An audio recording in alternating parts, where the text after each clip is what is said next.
word is confident. I want people to know you get your confidence by building off of your strengths. We're influencing forces for a lifetime because somebody is watching. It could be the kid in grammar school. It could be a peer. So the question is, what are you leading? Elementary school, they had like the little check marks on the report card. Absolutely. Mine said, talks too much in class. See, that's a problem. That's a problem. We need for little girls to talk. We need for them to talk. We need for parents.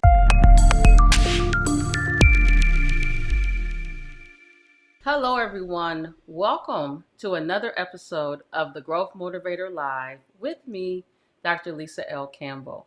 I am here today with a powerhouse in the healthcare industry, specifically health information management, also known as HI, Dr. Theresa Jones. Thank you. How are you doing? I am well. Thank you so much for having me here today.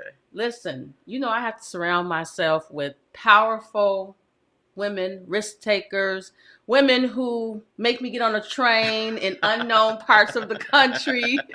Listen, for those of you who are wondering, what am I talking about? Dr. Theresa Jones had me on the train in Denver. Indeed, I did. And I was like, I'm not getting on this train.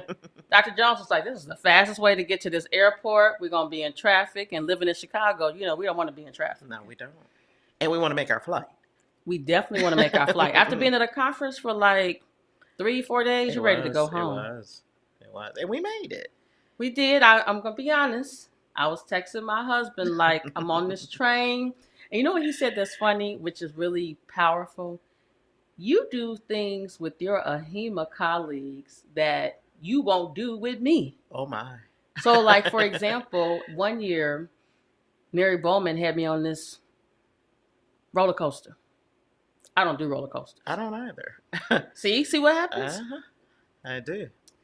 So today we're going to talk about the art of self-discipline for professional growth. Before we went live, we were talking about, moving the needle forward so that women can get in position to take our rightful place. Mm-hmm. I recently saw the Beyonce movie. I'm not a Beyonce fan, let me say this. But it was powerful to see her in action, leading and transforming the lives of people who are working with her. Mm-hmm. Mm-hmm. And so by just seeing that, I was transformed in the theater. Wow. And I was like, I'm not a fan, but I think she's an entertainer. I think she's a wonderful entertainer. Mm-hmm. I think she's a wonderful entrepreneur, a boss. Mm-hmm. And she's setting a great example for her children and all of her beehive children. So tell us about how you personally have grown. The last time I saw you, you were not Dr. Jones. This is true. So tell us about how you've grown over the last couple of decades. Wow. Well, as you stated, wasn't a doctor. I am now officially a doctor.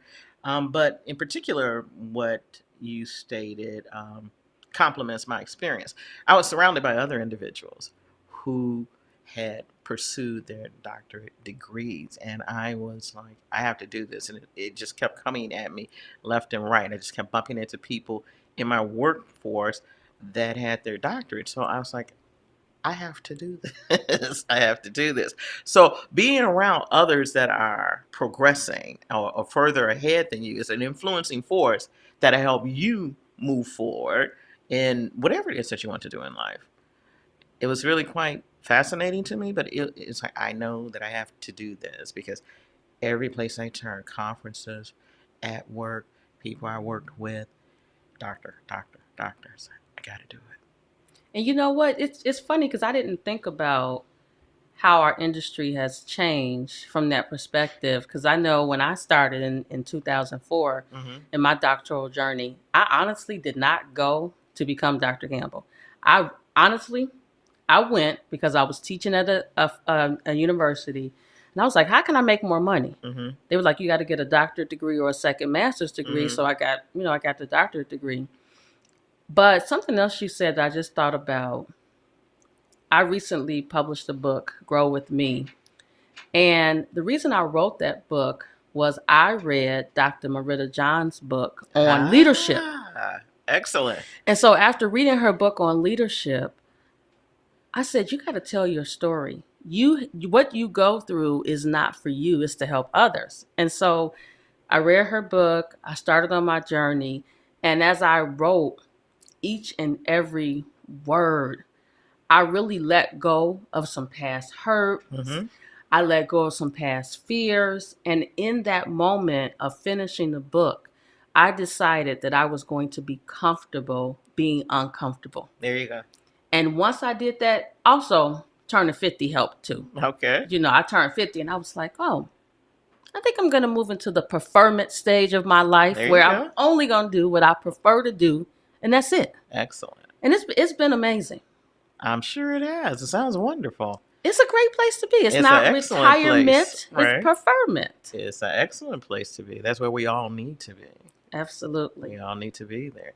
And it's interesting you bring up Dr. Theresa Jones' name because I too have read her book. I've worked with her. She's been a mentor. She was actually on my committee for my doctorate. She's very powerful and she provides the platform for growth. She provides the platform for growth. So that book, Leadership, is an excellent read for anyone in any industry, not just HIM, but anyone in any industry that wants to excel. They will learn a lot. You know what? One of the chapters, and I mean, I read that book so many times because I taught a class with the book, but there was a chapter on emotional intelligence that really just touched the nerve from my head to my feet. I realized that one of the reasons that I have been successful in life is because of emotional intelligence. I got a 14. One of my ACT scores was a 14. Okay. And then overall was probably like a 19. And for a long time, I didn't think I was smart enough to go to college, let alone become Dr. Campbell. And so I realized that, you know, having an IQ doesn't mean anything if you can't interact with other people. But it's bigger than that, right? Everything I do is not about me. It's about giving others a platform to have a voice, letting others know it's okay to use your voice. One of our other colleagues, Dr. Theresa Jenkins, just released a book called Speak Up, I Can't Hear You. Excellent. The voice of a woman. Excellent. And in that book, she talked about how a lot of times we don't use our voice. And if you don't use your voice, you lose your voice. And, you know, people talk a lot about, oh, I got to get a seat at the table. No, you need to bring your own table. And when you get in the room, tell imposter syndrome to hang out at the door. You'll pick it back up. Maybe you'll leave it there, but be in the room and embrace wherever you walk in. Absolutely. Absolutely. Quite powerful. Yeah, I mean, this is what it's all about. It's like people have to become comfortable in their skin and know that they are enough and just basically work their strengths so that they can bring their own table and they'll have a voice. That's part of what the problem has been. I think for women at large, we've kind of been in a position that hasn't been a comfortable position, but yet a position that we pretty much so accepted because we weren't heard or we weren't being allowed to be heard. But once you take the position that you do have a voice and you exercise your voice, you're contributing to the advancement of women. It's when you don't use your voice that we don't excel. And again, it has been at a snail's pace over time, since the beginning of time, likely. But it's essential if we want to grow, if we want to grow as women collectively, individually, if we want to help progress the world at large. I mean, it really takes a collaborative effort between men and women. So women have to have a voice. There are actually research studies that I read that show that you need the voice of both sides. You need men and you need women. Men are out there. It's like, come on, women. We got to come out here too. If we come together, we get to the greater good. You know, it's funny you said something that just made me think about. I was teaching a graduate course on campus. Imagine that, back on campus teaching a class. I'm not teaching coding, but this was a leadership class, and there were 4 women, 1 man in the course, in the class. And I made a comment, and I wanted to see if he would agree. I said, men will be in a meeting and will be very confident about the statement that they are making, even if it's wrong. They confident about saying it. Whereas women, We could be 100% correct, Mm-hmm. have all the empirical Mm-hmm. data to back it Mm-hmm. up, and be afraid to say something, afraid to use our voice. Right. The key word is confidence. It's very critical that women are confident in order to be heard. And no, you don't have to have all the answers. You just simply have to be confident. I mean, if you can come to a table and when you bring your table with confidence, you're going to progress. But as you stated, you can come to the table, know everything, but not have that confidence. It's likely not going to go anywhere. So that's one of the things that individuals at large have to come to the realization of, is that it's essential to have confidence. How do you get the confidence? That's really the question. And the one thing I want people to know, you get your confidence by building off of your strengths. Your strength, whatever your strength is, that's going to help you build your confidence. So don't worry about what you perceive to be flaws or incorrect, because they're imposters, as you stated earlier. Just focus in on your strengths and let your strengths lead you. Let your strengths lead you, and you'll excel. And again, yeah, you're right. They come to the table confident. Like women can do it too. We just have Absolutely. to understand that we have a voice. We have an important voice. It's a necessary voice in the interest of the greater good for men and women. Bring it.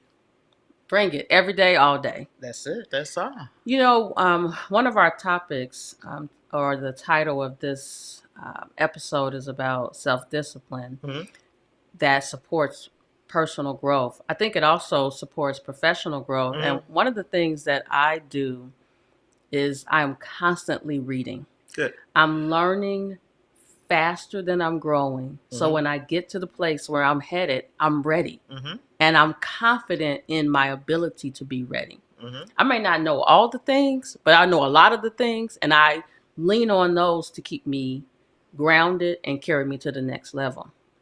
Excellent. Excellent. Well, learning is essential, whether it's formal or informal, as it relates to our growth. So, one of the things that we, again, have to, in my opinion, I should say, have to take into consideration is that we're continuously learning. The question is, what are we learning? And if you want to progress, then you're going to be strategic in what it is that you're going to learn by surrounding yourself by individuals who are smarter than you, for one. Another one is going back to school despite your age. I got my doctorate late in life. It's like some people ask me why. I say, why not? I'm learning. I'm That's a continuous. limiting belief Right, about right, age. right. It's like I'm learning and I want to continue to learn. The moment I stop learning, I would be concerned about my own progression, my own well being, my own health, because learning keeps us relevant, learning keeps us healthy, learning helps us to continue to be influencing forces for the progression of those who are behind us. As you stated earlier, we can owe it to those who did what they did in order for us to be where we are. Well, we have an obligation and responsibility for those who are following us. We have to continue to excel so that they will have that model, which is critical, that they too can excel. The absence of the model is an influencing force in terms of why we don't progress. So we have to do this in the interest of not only self, but others. I love it. And something that I'm always reminded of, we are all born with unique gifts and talents. Absolutely. And you are responsible for cultivating those gifts and talents. Absolutely. And when you do that, you may not see the benefits immediately, Mm-hmm. but if you keep planting those seeds in the ground, Mm-hmm. you are going to reap a harvest Absolutely. way bigger than you could have ever imagined. Mm-hmm. And you need to be aware of the fact that though you may not realize it, you are being watched. And that impact may not surface until 10 or 20 years later when they bring it to the surface. It's like, well, I saw you do this, so I decided I was going to follow your path and do it myself. It's really remarkable. It's quite remarkable. It's like if we would just continue to focus on that which is essential, which is progression, then we're influencing forces for a lifetime because somebody is watching. It could be the kid in grammar school. It could be a peer. Either way it goes, someone is watching. So the question is, what are you leading? Mm, What are you leading? that's powerful. That's so powerful. One of the things that I said this last year, I'm going to continue to say it. One of the things I love about being able to sit down with professionals, individuals from all walks of life, is that every time we have a conversation, the conversation helps me. And that's because I'm constantly thinking about what's Dr. Lisa Campbell 5.1 going to be? And I hold that close to my chest, and I just keep growing and growing and growing. And my grandfather, December 2023, 103. Nice. And I think about all the sacrifices that his generation made, the generation before him. I owe it to them to be the best Campbell that I can be. And I'll tell you, for a long time, after I got my doctorate degree, I was not owning being Dr. Campbell. And my husband said to me, "You worked for that." And so now here we are, 2024. I trademarked my name, Dr. Lisa L. Campbell, because I'm owning who I am. Excellent. But also, I realize that people are watching. Someone said to me, the reason that I'm getting my doctorate degree is because of you. I didn't know you during your journey, but I said, she can do it. She did it. I can do it too. Absolutely. And that is exactly how it goes. That's exactly how it goes. So people need to be conscious of what it is that they do. They need to be conscious of what it is that they say, simply because they are being watched. And it's not as if that's not a bad thing at all. That's an excellent thing. Actually, that's an excellent thing. It's just that people have to stay in tune with that concept so that we can continue to make life better for us all. Again, those who are behind us are watching us. Those who are with us are watching us.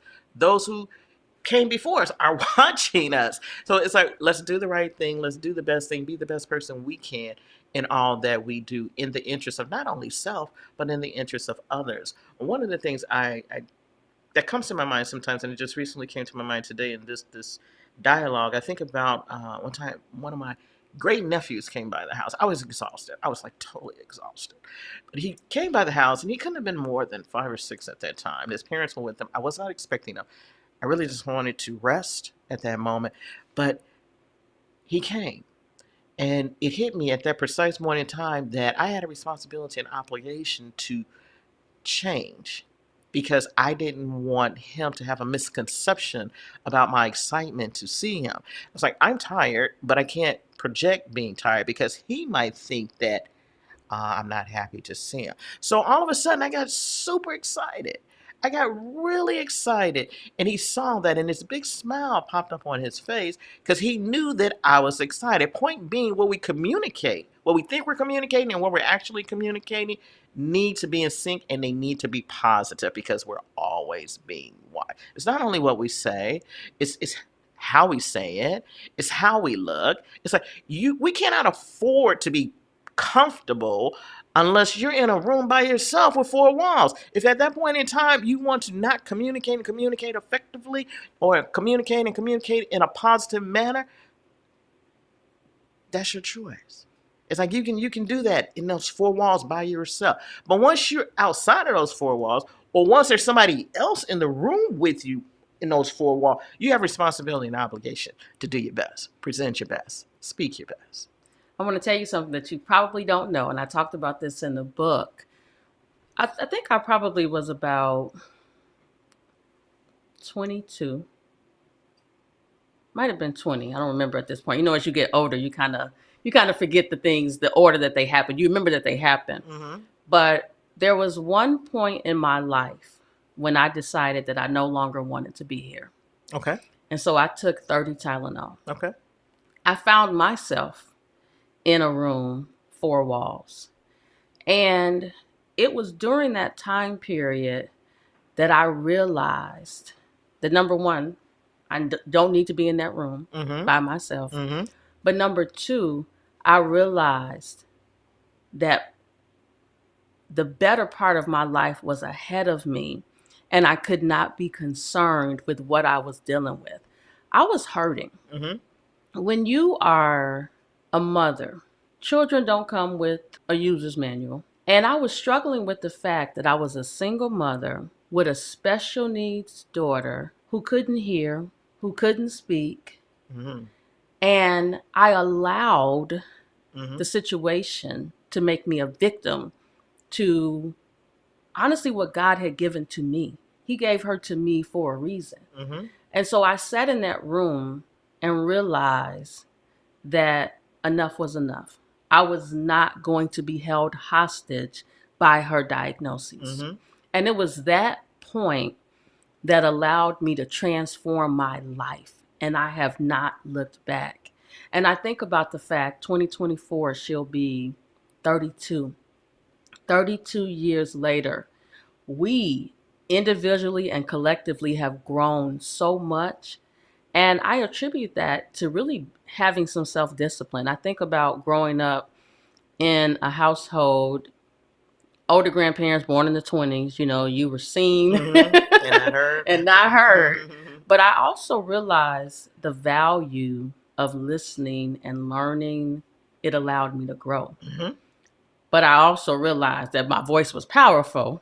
And according to my family, Mm-hmm. I've been using this voice for a very long time. You remember in elementary school, they had like the little check marks on the report card? Absolutely. Mine said, talks too much in class. See, that's a problem.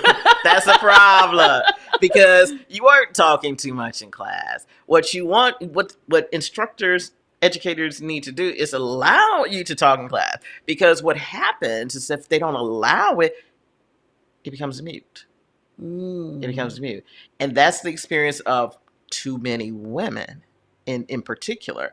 It's like it's better for us to be quiet than to have that voice. There you go.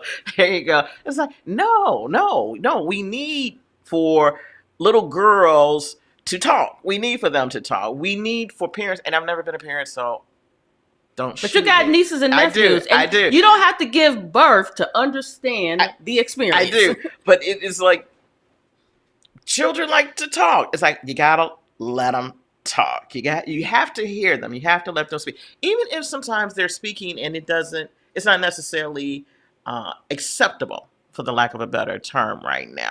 Meaning that they're upset with something and they don't say it correctly, or they don't say it in a manner that's acceptable for society. It's like you have to help them to learn how to get their voice out there. But what you don't want to do is shut their voice down.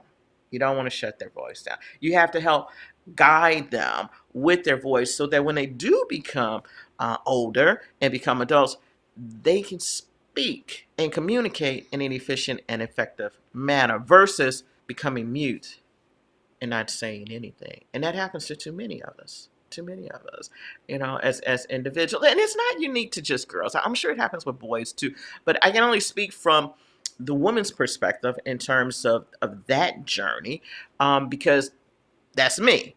And I know how, as you would know how, what a woman's experience has been from a girl to being a woman. It's like we become mute when you start talking about boys versus girls, and we push the boys, and I get that. I'm not saying don't push, but it's like girls need to be heard too.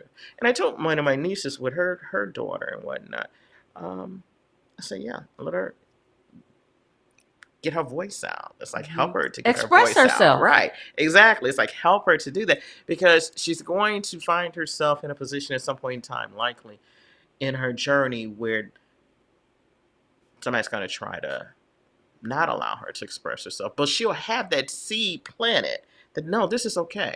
I'm going to put my voice out here, and will there be a risk associated with it? Probably, but it's all about progression. We have to take the risk, and we have to make life better for those who are coming behind us. And I think what you're talking about is mindset. Mm-hmm.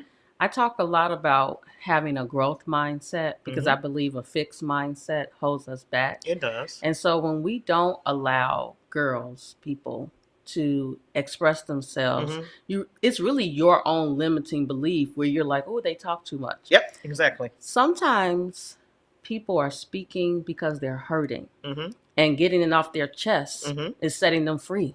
Agreed. So even if you're like, like something is wrong with them. Mm-hmm. Just let them Let say them. it. That's it. Let them put it out there. Hear them. Let them know that they're being heard. This shows them that they're very important because you're taking the time to listen to them. That's essential for any and all of us. It's essential for any and all of us. Otherwise, what happens is that illusion comes into play, and we think that we're not valuable, and we think that we're not enough, and we don't progress. We don't progress. That's an illusion.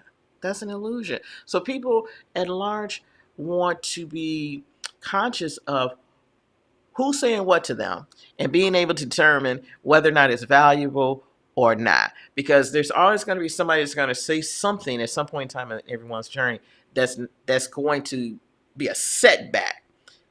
But then you're going to always have someone in your life who's going to be pushing you forward. And we have to choose what we're going to listen to. We have to choose what we're going to listen to.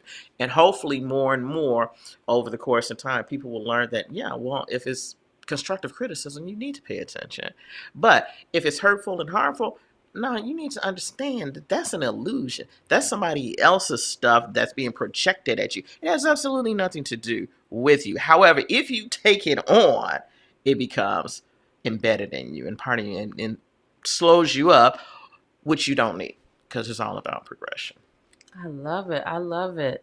Well, it has been amazing having this opportunity to chat with you. We're not on the train. I'm not scared. I don't get on the train in Chicago either. It's okay. I will get on the Metro train to go to the Bears game. Okay. But other than that, yeah, I'm definitely. I was telling somebody the other day, I'm definitely a neighborhood girl. Like maybe go around this corner and that corner. I don't even venture out at home. Okay. And probably because I'm spending so much time learning and growing that when I do leave the house, I like to have a trip that requires a passport. Then I'm excited. I understand that. But there's one more train you have to try. Uh-oh. It's called the Bullet. I'm gonna try that train one day. What is that? It's a train from, I think it takes you from London to Paris. In another country? Yeah. Oh. It's called the Bullet. Okay. So when I think about having that trip, I'm gonna give you a call and say we got another train ride to do. Okay, well, I want you to record yourself on that train, and then we gonna Photoshop me into the picture. I tell people all the time, again, just talking about discipline. I don't know if it's discipline. I don't know if it's scariness. But when I travel for business, I go from the airport to the hotel to the hospital and reverse. Okay. I don't venture out. No. Now, I will venture out for a Starbucks because I got to have my hot tea. But other than that, I don't venture out. So I think that's one thing in 2024 that I'm going to really commit to doing something that I would not ordinarily do. Good. That'll be growth. Yes, that will be growth. And I seek growth every single day. Every day I wake up and I put my 2 feet on the bed, on the floor. I'm thankful for being able to do that. And then I'm like, okay, what are we going to do today? There you go. Discovery. Yes. It's all about growth. Well, do you have any parting words for our listening, viewing audience? Be your authentic self. Know that you are enough. Work your strengths.